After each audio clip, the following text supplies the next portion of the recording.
This is my 2017 Volvo S60, and this is a cheap lighting kit that I got off of Amazon for $50 in order to add lights to my car. I didn't have high hopes for it, but after checking on Reddit and a couple other forums, I decided to go with this so I could turn my car from something boring into something that looks like this.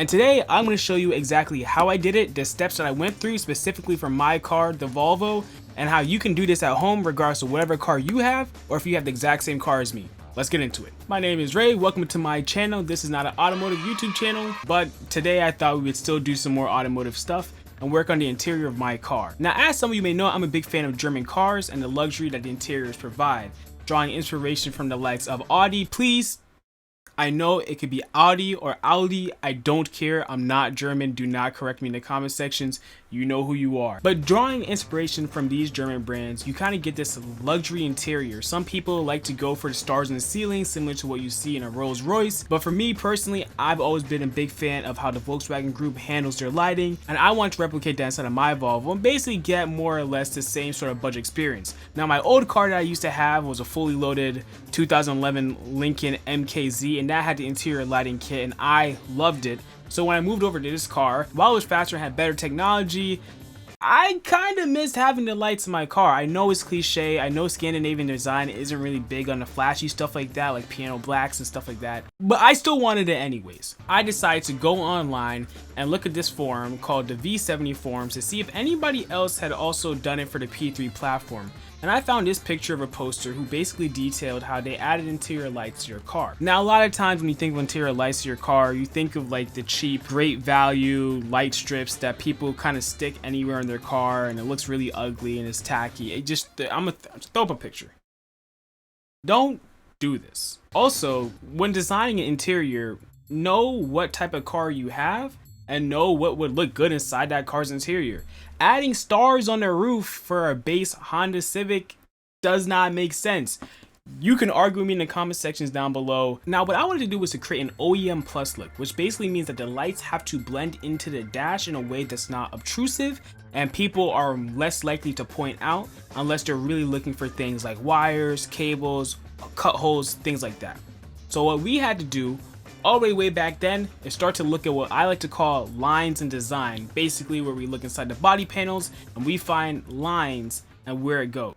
So going into my door, I can see that the line where it would be best to tuck would go from the door handle all the way to that seam right there. Now the next thing I wanted to focus on was going from the dashboard, and the dashboard happened to go all the way from the right end straight to the left, meeting where the radio is, and it cuts off.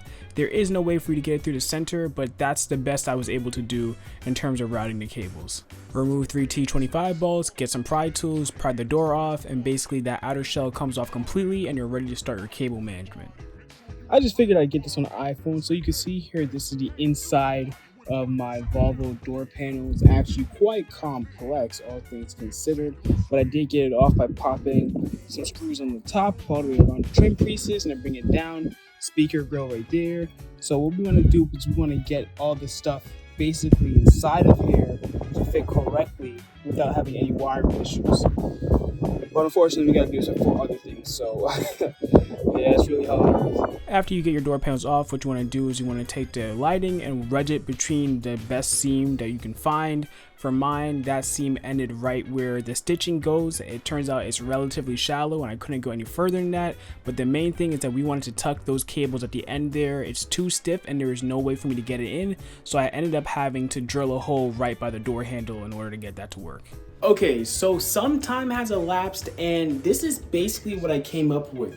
So I decided that I was gonna basically raw dog the whole thing and try to figure out how I could get it working without doing research. And the issue is that when it comes to working with wiring kits like this, especially the cheap ones off of places like AliExpress or Amazon or eBay, the documentation is not very good. The documentation is garbage. So if you look here, I have something that says the Symphony Subcontrol. Now, everybody's lighting kit that I have seen online looks completely different, but I'm gonna break it down for you. So you have 4 lighting controls, which break off into these 3 cables, which are what you splice into your 12-volt power. So I have a multimeter here like I bought before, so that we can spice it into the 12-volt power. Now, this main controller has so many variations, it's really hard to pin down. But basically, there's a power button with a little red sticky part right here. This is actually not the power side. This is the button side right here. And it has its own set of cables that connect into the footwell lights. And then from here, there's an accessory section right there. And this is where we are supposed to, if I can pick that up, this is where we are supposed to connect the power to our 12-volt source. Now, the main issue is that I don't know how to connect this to this, but I do have a theory. I left it in the car, so hopefully I should be able to test the lights and see if they all work before putting it in the car, which is the first thing that you should always do when working on a project like this. In a stroke of pure genius, I was able to connect the 12-volt leads directly to my car battery, risking electrocution, but the lights did cycle through and connect wirelessly, and I was able to go from there knowing how everything in the system worked.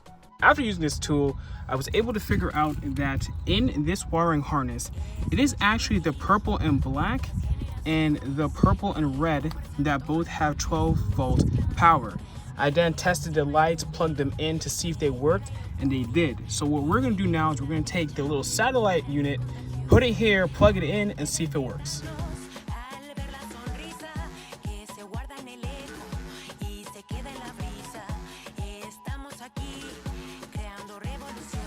So what I've done now is taken a marker and basically outlined roughly where the width of the plug would go.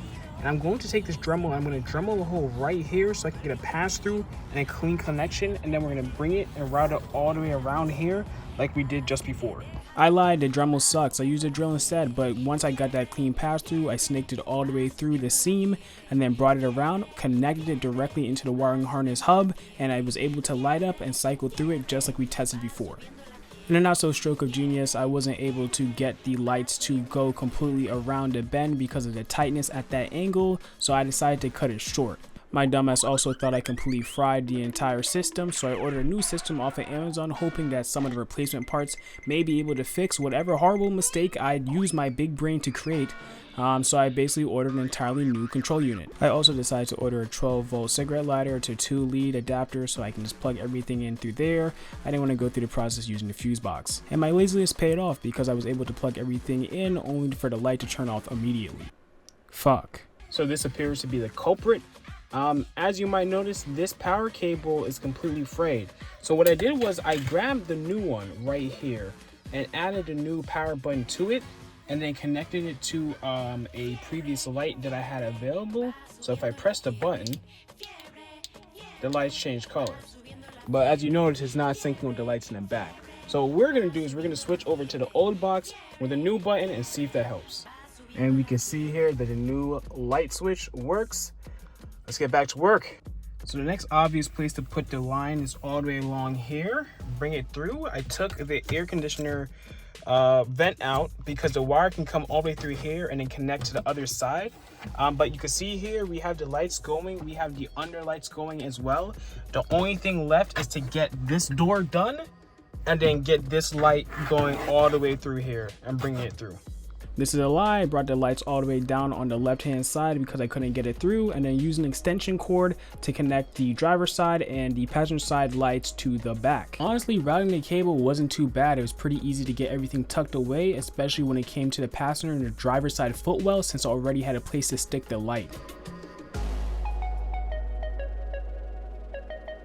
Where things start to hit the fan, however, is when it comes to control unit. See, in order to get it to be centered, I had to put it behind the shift column, and that means that unfortunately all those red wires are exposed and out in the open. Same with the black wires that wrap around to each side. I'll definitely have to go and fix that later on, but I'm sure you guys can do a better job yourself. Future Raymond here. I've been living with it for some time now, approximately 1 week, and I do have some caveats that come with it. While it is easy for me to get set up and connected, I do find the app to be really lacking. Sometimes the colors that's shown on the screen and the patterns shown aren't exactly the same. And I know a lot of people on Amazon also had issues in regards to getting everything set up in terms of finding the app. There is a QR code on the back of the hub box that connects you directly to where you're supposed to find the app on the Apple App Store. For Android, I'm not too sure. Now the app does have a couple of issues. It's pretty poorly translated, and a lot of things don't really make sense, and the colors between the LED strips and the actual footwell lights aren't the same. But for $52, you get what you pay for, and honestly, I couldn't think of a better option. Overall, I would rate the difficulties project to really be a 2 out of 5.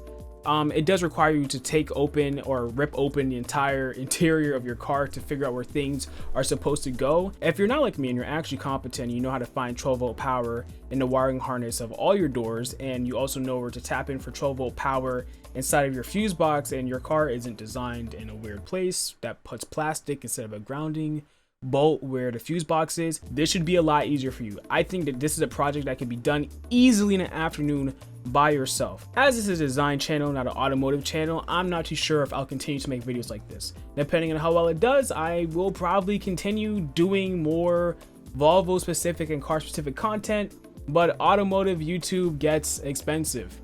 Really expensive. So in order to justify me spending all this money, especially when it comes to car interior designs and maybe car exterior designs, I'm gonna have to ask you to pretty please hit that like button, subscribe, comment down below, and let me know what you want to see me do next. I do have a couple of other plans on the docket, since my main job is to take things that look ugly or boring, or take nothing and make something out of it. I'm kind of at the mercy of whatever you guys want to see.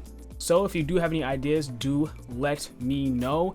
I'm very glad to be back. This project took way longer than it should have, but I'm hoping that somebody else out there similar to me finds use in this and is able to take their car and basically have an at-home pimp my ride, but less like Honda stars in the ceilings and more like this is the OEM plus option. Anyways, I've been Ray. This has been my channel, and I'll see you guys all next time.